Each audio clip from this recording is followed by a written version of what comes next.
मैं देव को देव महादेव के चरणों में प्रणाम करती हूँ, मेरा प्रणाम स्वीकार हो। मैं माता पार्वती के चरणों में प्रणाम करती हूँ, मेरा प्रणाम स्वीकार हो। मैं कार्तिक गणेश दोनों भैया के चरणों में प्रणाम करती हूँ, मेरा प्रणाम स्वीकार हो। सभी गुरु भाई बहन के चरणों में प्रणाम करती हूँ, मेरा प्रणाम स्वीकार हो। मेरा कथा आप लोग को अच्छा लगे तो वीडियो को लाइक कीजिए, चैनल को सब्सक्राइब कीजिए और कमेंट बॉक्स में हर हर महादेव जरूर लिखिए। आज मैं गुरु बहन की कथा लेकर आई हूँ जो माता रानी की बहुत बड़ी भक्त थी। चलिए कथा शुरू करती हूँ और कथा भी सुनिए तो शुरू से अंत तक सुनिए। आधा अधूरा नहीं सुनना चाहिए, आधा सुनने से माता रानी का अपमान होता है, पूरा सुनने से ज्ञान होता है। तो ज्यादा बात नहीं करते हुए सुनाते हैं सुंदर सी कथा।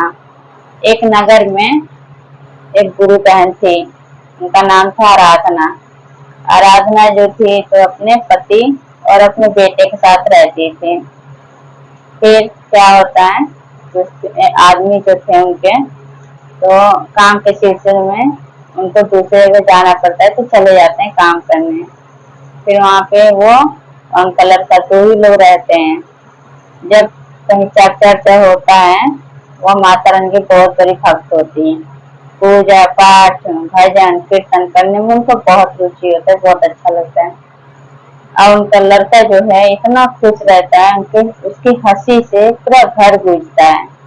मतलब मानो कि ना उनको स्वर्ग मिल गया हो। एक ही बेटा था, बहुत खुश रहता था, हर समय हंसी उसके चेहरे पर चमकता था। और जब भी चर्चा कीर्तन में जाती वो लड़का मायूस हो जाता था, रोने लगता था। फिर क्या हुआ कि जब दूसरे जन उनके पति चले गए, उनको खाने पीने की दिक्कत होने लगा। अब आदमी है तो इतना काम थोड़ी ना कर पाता है औरत के जैसे। फिर वो अपने बेटे को लेके वहां चली जाती है अपने पति के पास। जब अपने पति के पास जाती है तभी लड़का जो है हमेशा खुश रहता है। बहुत दिन भर इतना हंसी, कोई भी गम होता था ना तो वो जो आराधना थी अपने बेटे को देख के सारा गम भूल जाती। दोनों पति पत्नी अपने बेटे की खुशी देख के, हंसी देख के, उसके चेहरे पे एक अलग सा मुस्कान था, अलग सा खुशी दमकता था। तो दोनों खुश हो जाते हैं। कोई दुख कोई तकलीफ उनको पता ही नहीं चलता, सब बेटे के आगे। फिर क्या होता है, एक बार की बात है कि लड़के को पता नहीं अचानक क्या हो जाता है इसको कि वो खाना पीना सब भूल जाता है। ना खाता है, ना पीता है, ना हंसता है, ना बोलता है, कुछ नहीं करता। आराधना देखती है, एक दिन देखती है, 2 दिन देखती है, 3 दिन देखती है। डॉक्टर के पास ले जाती है तो डॉक्टर भी कहता है कि नहीं लड़का सही है, कोई तबीयत खराब नहीं है। फिर वो 3-4 दिन ऐसे देखती रही तो एक दिन की बात है कि अपनी सहेली के घर जाती है। उसकी सहेली बजरंगबली और माता जी का, माता दुर्गा का बहुत बड़ी भक्त थी, बहुत बड़ी भक्त थी। और माता रानी का कृपा ही था और बजरंगबली का कि उनको कुछ शक्ति भी उनको मिला था, जिससे कि वो किसी को फूंक के पानी भी देती थी, चाहे तालाब में फूंक के पानी देती थी 7 बार, मतलब शरीर से उतार के, और उसके कलाई को बांध देती थी तो उसका सब दुख जो भी था, कोई जोक भी करता था ना तो मतलब ठीक हो जाता, टोना टुटका करता था, वो ठीक हो जाता था। तो वो आराधना अपनी सहेली के पास जाती है तो पूछती है उसकी सहेली का, आराधना बहुत दिन बाद आई, जब से बेटा हुआ तब से तो तुम आना ही आज छोड़ दियो। तो बोलती कि हाँ सहेली, बहुत दिन बाद आई हूँ। तो मेरा बेटा जब से हुआ है ना, उसका हंसी से पूरा घर जगमगा उठता है, गूंजता है। उसके हंसी से और उसके चेहरे पे इतना एक चमक ऐसा होता है, कोई भी दुख कोई परेशानी होता है उसको देख के ही मतलब खुश हो जाते हैं, ऐसा लगता है जैसे स्वर्ग मिल गया हो, दुनिया की सारी खुशी मिल गई हो। आराधना कहती है अपनी सहेली से। लेकिन कहती है कि सहेली एक बात भी है कि मेरा लड़का है 3-4 दिन से ना हंसता है ना बोलता है, ना कुछ खाता है ना पीता है, कुछ नहीं करता है। इस वजह से मेरा मन बहुत चिंतित है, बहुत परेशान है। कि तुम चलो ना मेरे घर, देखो मेरे लड़के को क्या हुआ है। और तुम्हें माता रानी की कृपा से तुम्हें कुछ शक्ति भी मिला है, और बजरंगबली की कृपा से तुम कुछ ऐसी भी जानती हो, शक्ति भी है कि तुम समझ जाओगी कि उसको क्या हुआ है। तो बोलती ठीक है। उसकी सहेली जाती है आराधना के घर। आराधना घर जाती है तो आराधना से बोलती है, ये जाके देखती है उसके घर, एक कोने में उसका लड़का बैठा हुआ है। बैठा हुआ है तो आराधना से पूछती है कि आराधना, तो अपने पति से बोल दो कि वो आए तो एक नारियल ले आए और एक कलावा ले आए। तो फोन कर देती है अपने पति को। ये सब के विषय में उसके पति को कुछ नहीं पता होता है, आराधना बताती नहीं है। वो बोलती है कि आप आइएगा ऑफिस से तो एक वो नारियल ले आइएगा, एक कलावा ले आइएगा। तो बोलते ठीक है। फिर क्या हुआ कि उसके लड़के को लेकर चली जाती है और कलावा को फूक के 3 बार 7 बार उतारा करती है उसके लड़के के देह से, और नीचे लेके चली जाता है। गंगाजल लेके जाते हैं नीचे, और गंगाजल उस पे डाल के कलावा पे 7 बार उतारा करके उसके हाथ में बांध देती है। जब वो बांध देती है कलावा तो उसका पति आ जाता है। जब उसका पति आ जाता है तो कहता है कि क्या हो रहा है। तो आराधना कहती है कि आप चुपचाप बैठ जाइए, मैं बाद में आपको बताऊंगी।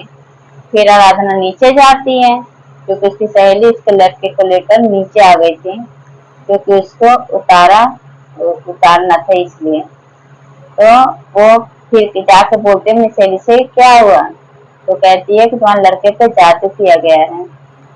तो कहती है कि जादू, मेरा लड़का तो कहीं आता जाता ही नहीं है, फिर जादू कौन कर सकता है। तो कहते हैं कोई तुम्हारे रिश्तेदार आया था, वही जादू किया है तुम्हारे लड़के पे, लेकिन अब तुम्हारा लड़का ठीक हो गया है, से अब कुछ नहीं होगा। तो वो नीचे से ऊपर लेकर आती है अपनी सहेली को, अपने बेटे को, और वो कुछ पैसा अपनी सहेली को देती है।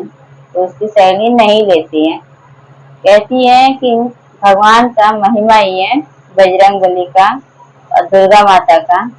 मैं किसी का अगर बुरा होता है तो मैं थोड़ा सा जज कर देती हूँ, देख लेती हूँ। अगर मैं पैसा ले लूंगी तो इससे क्या मुझे पुण्य मिलेगा, मुझे कोई पुण्य नहीं मिलेगा। वो पैसा नहीं लेती है। वो कहती है अगर तुम्हें देना ही है तो तुम बजरंगबली के मंदिर में 5 बूंदी के लड्डू चढ़ा देना, और वहां पे घी का दीपक जला देना, पूजा कर देना। और माता रानी के मंदिर में अरहुल फूल, प्रसाद, घी का दीपक, छांटो दे देना। करना है तो इतना कर देना ये 2 मंदिरों में।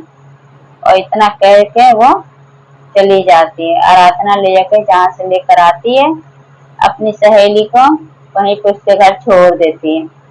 फिर छोड़ देती है। फिर ये हंसी खुशी तीनों रहने लगते हैं, माँ बेटे और उसके पिता जो थे तीनों रहने लगे।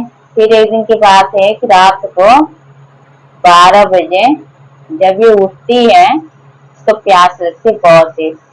जब ये 12 बजे रात को उठती है तो देखती है कि लड़का उसके पास है नहीं।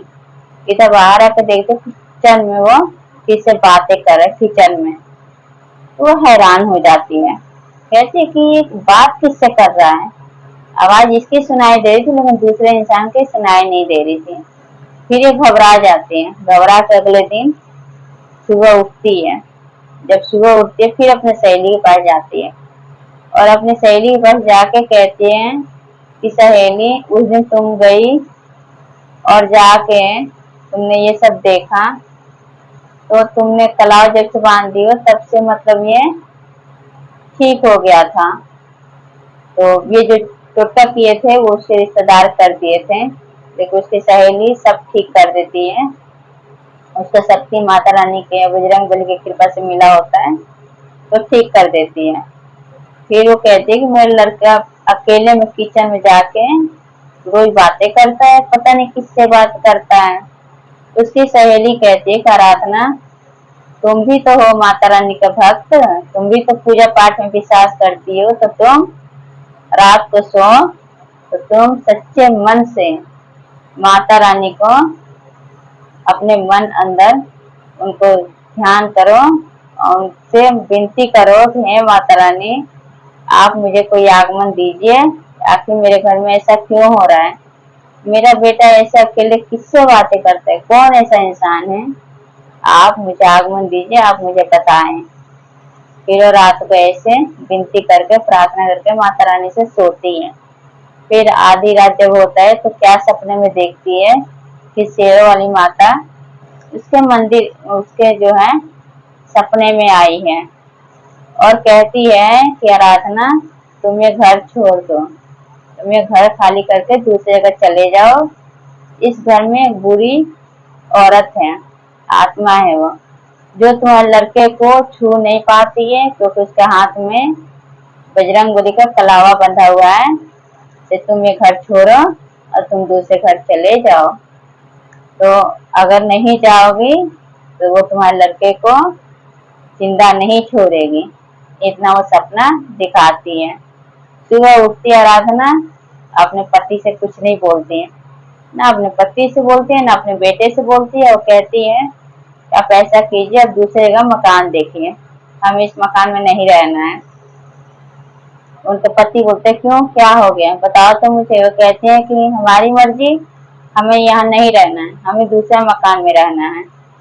फिर वो वहां मकान वो छोड़ देती है, दूसरा मकान ले लेती है, अपने बेटे को लेकर चली जाती है। इस तरह से गुरु भाई बहन, ये कथा आप लोगों को कैसा लगा आप कमेंट बॉक्स में जरूर बताइए। जिस तरह से माता रानी आराधना के बच्चे की जिंदगी बचाई, उसके घर पे अपना दया और कृपा की, उस तरह से माता रानी आप सब पर कृपा बरसाए, आप पे दया बरसाए, हमारे पूरे परिवार पे दया बरसाए।